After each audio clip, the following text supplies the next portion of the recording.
Well, our next guest is Allan Bonner. He's an expert in crisis communication. He's researched emergency plans for 100 of the largest cities in the English-speaking world. His findings are in a new book called Safe Cities of the Future, Rise Up, Clip On, and Grow Up for a Better Urban Experience. So he joins us now from Toronto. And Allan, you know, this is not hypothetical stuff. This is real because we've seen disasters strike, like New Orleans when Katrina hit, New York City during 9/11. Even closer to home, less than 2 years ago, the ice storm left parts of the GTA, big parts, crippled for days. I was part of that. Every time we've talked about the problems, the issues, what was done wrong, the lack of our emergency plan. So please tell me that now our past has taught our government how to deal with emergency situations. Well, not that I can see. Some of our plans are secret, where the police keep secret stashes of weapons or of fuel, quite understandably is secret. But the plans that are out into the open, available on the web, I would like to see more of the specificity like in Guelph that talks in great detail about the kind of food you should store, the kind of go bag in your car, and the kind of things you talked about in the introduction.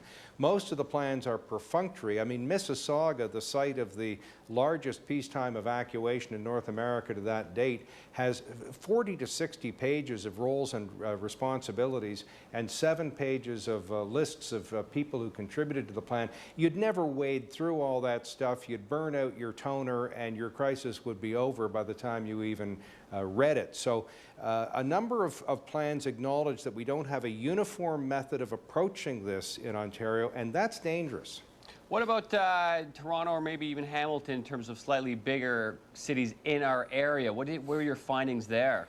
Well, good question about the bigger places because, as Liz mentioned, we have had a history of power outages, ice storms, floods, incapacitating entire neighborhoods, and boy, I don't see many ways of addressing that. Hamilton has a PowerPoint on its website, and you know, if you're not in the room with the charismatic person delivering the PowerPoint, you really don't know what those bullets mean. That's not all that helpful to the average citizen.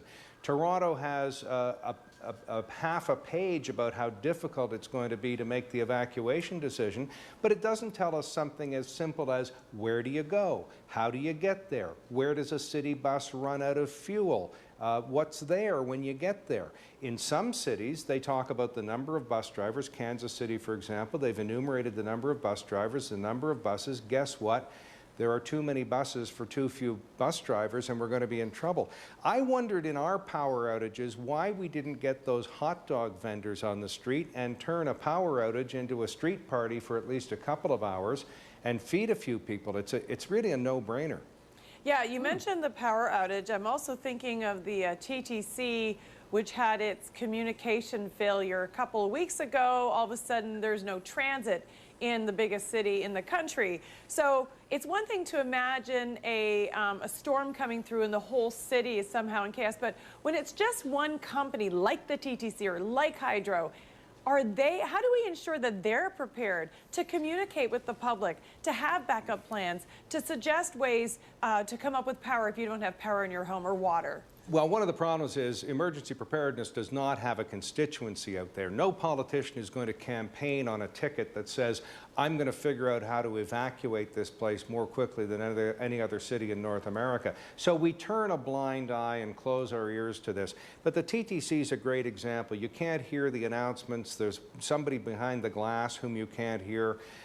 When you do have to evacuate the subway or when it isn't operating, they can't put on more buses because that'll clog up the roads. We need what I call in my book redundant transport systems that run on both diesel, gasoline, that can go up, perhaps, like elevated transit in Vancouver, the SkyTrain, maybe cable cars over the Don Valley, a commuter ferry system. We're on the water. That was our original transport system.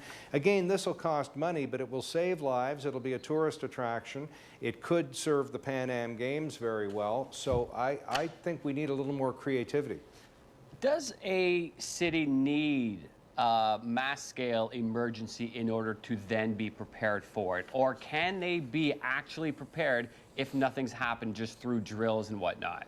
Well, no one ever tests the evacuation of an entire city. We do, as Liz said, test fire drills at school and this type of thing, although I have had a school client who wouldn't run a fire drill in the winter for fear the kids would get cold.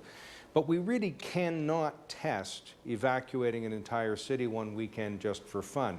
What we have to do is test the modulars that go into safety, including staying put in your condo, apartment building, home and office for up to 72 hours, rolling evacuations to a spot and then back or to a new spot. So in short, you test the components, not the entire evacuation. Anybody's got parents who lived through one of the world wars describes how they might have been a kid and they heard the sirens, and the sirens meant they all went to a certain place, and there was an emergency plan. But there was a way of letting everybody in town know about it.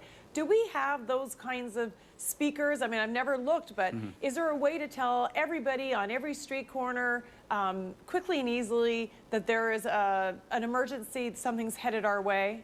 No, there is no easy way to do that. The plans that I read that say we're going to put it on social media really don't see the irony of using devices that require electricity to tell people that their electricity is out. I mean, it is the most preposterous thing I've read. In many cities, Leeds, England, they have something called Sky Shout, where the police helicopter can make a loudspeaker announcement. In other cities, they use doorknob hangers, political style lawn signs, LED readouts on vans. You need multiple techniques. There's even an experiment, I think it's in Texas, Fort Worth perhaps, where through FM radio they can shake someone's bed who has special needs, or turn their radio on and wake them up. I mean, we need to wake up that not everybody's going to be on Twitter or pay attention to it. During the ice storm, when people had no hydro, you're supposed to go on the internet to go on the hydro website to find out when your area, the hydro was coming back on. I mean, it was absolutely ridiculous. Liz, I'm no longer a journalist, but as you know, I worked my way through graduate school as a journalist, and I had someone call me and give me unmitigated heck over saying, who's the genius who decided to notify people that the power was out on a device that needs power? He got really mad at me. The fact is, this is malpractice. We need to use multiple techniques. One more little example. In many cities, they rank levels of emergency, 1, 2, 3. 3 is the worst. Some cities have 2, some has 4, some has 7. London, Ontario is the only city in North America I've seen where level 1 is the worst crisis. Imagine a co-management agreement and emergency responders arriving on the scene and they're not really speaking the same language. Is that fair, though? Because, you know, if I'm in Vancouver, presumably, I guess I test for or I prepare for earthquakes, where if I'm in Florida, perhaps it's more of a hurricane situation. So is it fair to ask City to be prepared for everything? No, you don't have to be. There's no point in preparing for volcanoes in Regina. And by the way, you think that's funny, but in Baltimore, they do discuss the likelihood of volcanoes, and they say they're not going to happen. So no, you prepare for the seismic event on the West Coast, although St. Louis has had serious seismic events. Sure. You prepare for climate change, sea level rising in Boston. The mayor's committee has a 500-page report that's excellent.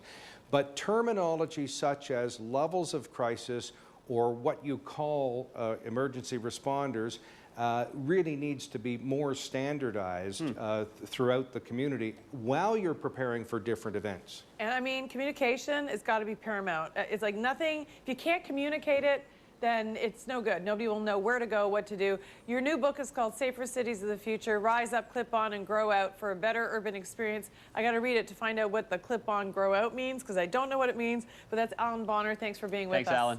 Bye-bye.